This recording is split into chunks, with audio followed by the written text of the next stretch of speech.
Olha, pro alto infinito. Olha que coisa linda.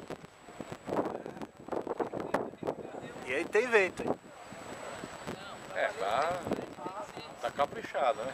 Ah, vamos. Segura pra caramba isso aí.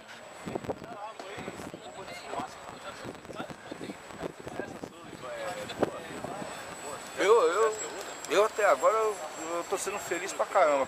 Coisa está. Não dei nenhuma cagada. Ah, Não tive que buscar ali no mato. não, é porque o seu Star não me conhece. Se ele quando ele conhecer, ele vai falar: caramba, esse cara tem problema. Não tô nem vendo ele. Agora eu confesso, a primeira vez que eu peguei o olho nascer, eu estava fazendo de tudo para não infartar. Botar até pílula debaixo da língua. Já tava. Não, graças a Deus eu não preciso disso ainda.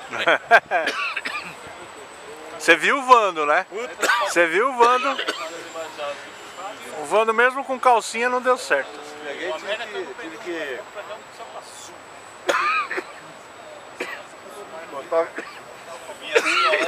botar na mão do César, cara. E chegar lá na mulher lá, falar, dá uma branquinha aí pra mim relaxar, senão eu vou me ferrar aqui. Porque eu tava assim com o cara na mão.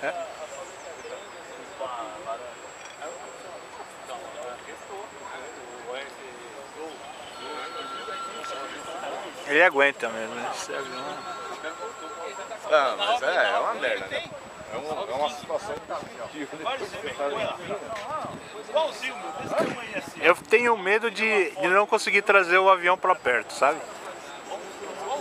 Ah, meu, você não tem um FMS lá? Eu tenho. Então,